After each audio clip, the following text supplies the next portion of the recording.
Good morning, students. Myself Mayank Gupta, and I am posted as lecturer in Shri Gokul Burma Government Polytechnic College, Bharatpur. आज हम surveying के minor instrument sextant के बारे में discuss करेंगे। देखिए, सेक्सटेंट का जो उपयोग है वो एंगल मेजर करने में किया जाता है, लेकिन इस इंस्ट्रूमेंट के बारे में एक ख़ास बात ये है कि ये एक ही सिंगल ऑब्जर्वेशन में हमारा एंगल मेजर कर सकता है। जैसे जनरली यदि हम थियोडोलाइट या किसी और इंस्ट्रूमेंट से हॉरिजॉन्टल या वर्टिकल एंगल मेजर करते हैं तो हम देखते हैं कि अभी बाद में आना, उसमें हम क्या करते हैं, पहले एक पॉइंट की तरफ हम साइड करते हैं, उसके बाद में फिर उस इंस्ट्रूमेंट को रोटेट करके और फिर दूसरे पॉइंट की तरफ साइड करते हैं, उसके बाद में हमें उस एंगल की वैल्यू पता चलती है। लेकिन सेक्सटेंट के केस में हम ऑप्टिकल प्रिंसिपल का उपयोग करते हुए एक ही ऑब्जर्वेशन में एंगल को मेजर कर सकते हैं। इस इंस्ट्रूमेंट की सहायता से हॉरिजॉन्टल एंगल और वर्टिकल एंगल दोनों एंगल्स का मेजर किया जा सकता है।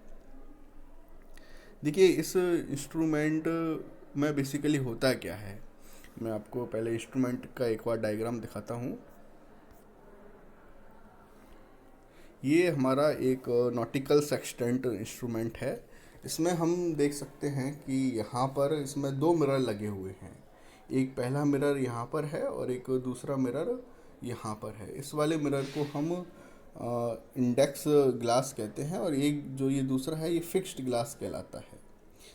ये जो एक दो मिरर हैं, पहला मिरर ये है और दूसरा मिरर यहाँ पर ये है। ये वाला जो मिरर है जो कि फिक्स्ड ग्लास है, इसकी जो आधी हाइट है वो पॉलिश रहती है और जो रिमेनिंग आधा पोर्शन है नीचे वाला वो प्लेन रहता है। मतलब जैसे माना कि ये हमारा ग्लास है तो इसका ये वाला जो पोर्शन है इस पर पीछे सिल्वर पॉलिश की हुई होती है और ये जो पोर्शन है ये प्लेन रहता है। इसमें जो ऑप्टिकल रेज हैं वो डायरेक्टली पास हो सकती हैं। देखिए, पहला प्रश्न ये उठता है कि इस इंस्ट्रूमेंट को सेक्सटेंट क्यों कहा जाता है। इस इंस्ट्रूमेंट को सेक्सटेंट इसलिए कहा जाता है क्योंकि यहाँ से लेकर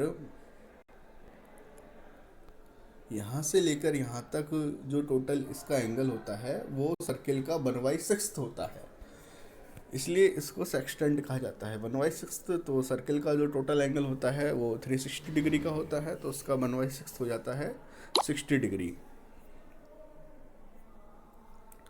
तो इसका जो एंगल है वो 60 डिग्री का होता है।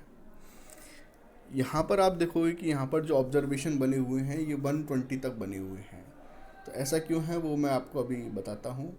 अब ये जो इंस्ट्रूमेंट है ये ऑप्टिकल प्रिंसिपल पर काम करता है। ये किस तरह से काम करता है, इसमें क्या होता है कि जो हमारी दो पॉइंट हैं, पहला पॉइंट यहाँ पर है और दूसरा पॉइंट यहाँ पर है, इन दोनों पॉइंट्स के बीच में, या दूसरा पॉइंट ऊपर है दूसरा पॉइंट यहाँ पर है, इन दोनों पॉइंट्स के बीच में हमको एंगल कैलकुलेट करना है। तो क्या होगा कि जो रे है वो हमारे यहाँ से पास होगी, पास होकर के वो इंडेक्स मिरर से टकराएगी, इंडेक्स मिरर के बाद में फिर वो फिक्स्ड मिरर के पास में जाएगी और यहाँ से इस तरह से टेलीस्कोप में एंटर करेगी। तो पहले ऑब्जेक्ट को हम इस तरह से देख पाएंगे।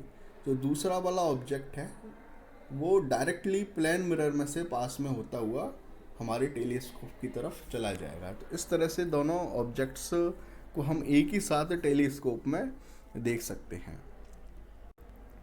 तो जो इसका प्रिंसिपल है वो यही है कि ray of light is reflected successfully from two mirrors, angle between first and last direction of ray is twice the angle between the mirror. इस मिरर के बीच में जो एंगल है, इन मिरर के बीच में हम एंगल को चेंज कर सकते हैं। ये दो मिरर हैं, इन दोनों के बीच में हम एंगल को चेंज कर सकते हैं। तो जब फाइनल पोजीशन में इन दोनों के बीच में एंगल होगा वो एक्चुअल ऑब्जेक्ट के बीच में जो एंगल है उसका दुगना होता है। सॉरी, जो मिरर्स के बीच में जो एंगल है वो एक्चुअल एंगल है जो कि ऑब्जेक्ट्स के बीच में उसका आधा होता है, क्योंकि ये थीटा से यहाँ रिफ्लेक्ट हुई है और वापस से अगेन ये जो हमारी रे है वो वापस से अगेन थीटा से रिफ्लेक्ट हुई है। तो इस तरह से हम इस उपकरण की सहायता से जो भी हमारे ऑब्जेक्ट हैं उनके बीच में एंगल निकाल सकते हैं। इसी कारण से इसका जो ग्रेजुएशन होता है वो 120 डिग्री तक होता है। मतलब हम इसमें जो एंगल की वैल्यू है वो 120 तक कैलकुलेट कर सकते हैं। ये एक्चुअल में सर्किल का 1/6 पोर्शन है, लेकिन इसमें जो ग्रेजुएशन बने हुए हैं जो हम वैल्यू कैलकुलेट कर सकते हैं वो 120 डिग्री तक कर सकते हैं।